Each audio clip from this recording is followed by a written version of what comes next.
Hi friends, welcome back to the channel. In the book of Genesis, the seventh day has been set aside as a day of rest and worship.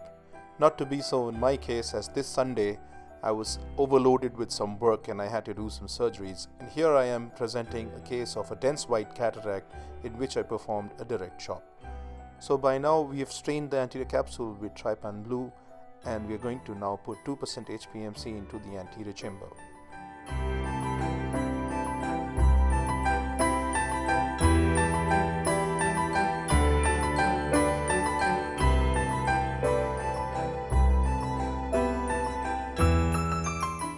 My preferred incision is a 2.8mm triplanar clear corneal incision, and here it is in the superotemporal location of this right eye.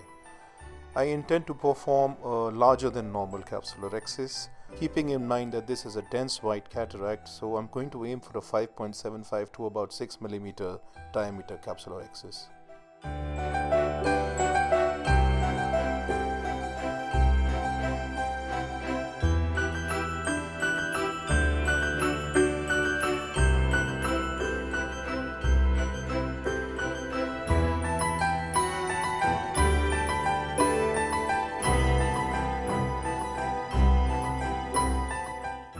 You may have noticed by now that this is not an intumescent cataract, as there was no egress of any liquefied cortex.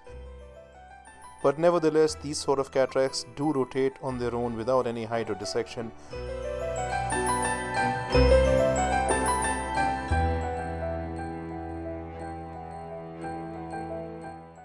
I've decided to do a direct chop in this cataract because I believe that the nucleus is quite dense and it is amenable to a direct chop. And here I am beginning with impaling the phaco tip into the nuclear matter. You'll notice that I tilt the nucleus out of the bag and then I'm bringing the chopper in from the equatorial region of the nucleus towards the center. This is somewhat of a terminal chop, as explained by Dr. Rajendra Prasad from New Delhi. But as you can see, the chopper is not a terminal chopper. I'm using a regular chopper to perform a terminal chop.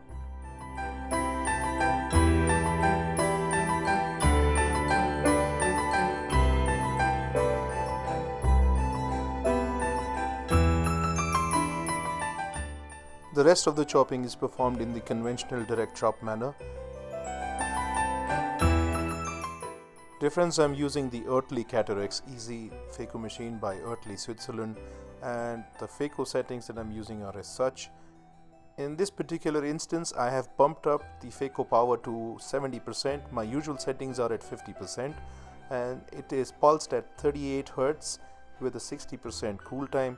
I'm using a vacuum of 450 millimeters of mercury with an aspiration flow rate of 45 cc per minute, and I like to keep the bottle height at about 110 centimeters above the patient's forehead. The point to note here is, friends, that I always keep my handpiece in a continuous irrigation mode, so that when I am entering the anterior chamber with my handpiece, the anterior chamber is always inflated with a continuous fluid irrigation into the anterior chamber. So after fragmenting the nucleus into multiple pieces, we have emulsified the first nuclear fragment, and here we have prolapsed the second nuclear fragment out of the bag, and we're proceeding with the phaco emulsification in a controlled manner.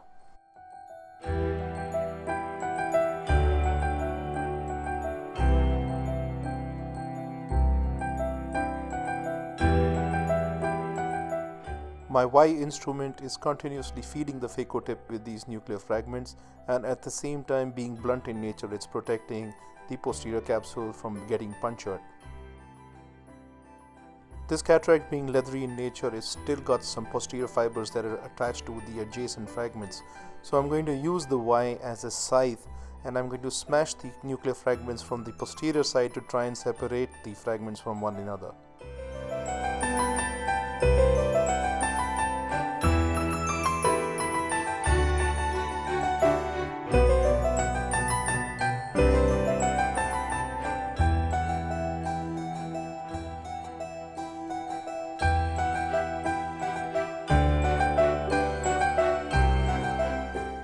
The dense nature of this nucleus is very evident, as I have been in foot pedal position 3 for quite some time now, and the machine is taking a decent amount of time to emulsify the nuclear fragments.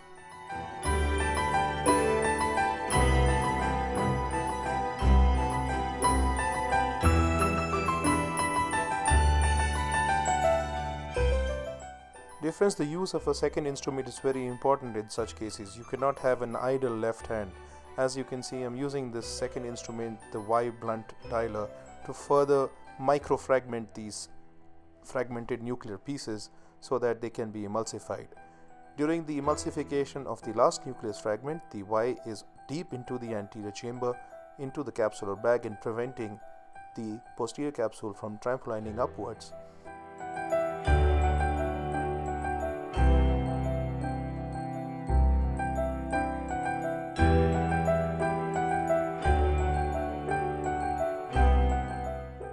My preferred technique for cortex removal is by using the bimanual irrigation aspiration cannula. And as I have mentioned in a video previously, I like to use a 21 gauge irrigation cannula and a 22 gauge aspiration cannula. And this is because I like to prevent, or I'd like to control the tendency for a post-occlusion surge. And by reducing the opening in the aspiration cannula, the amount of fluid exiting the eyeball can be controlled in such a manner that it is never over and above the amount of fluid that goes into the eye with irrigation.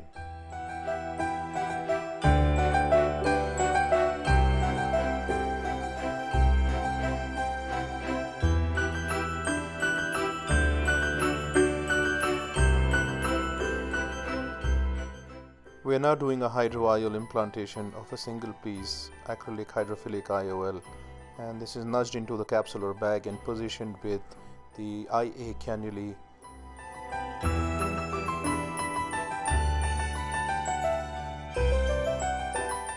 So this concludes the case, and the side ports are now being hydrated.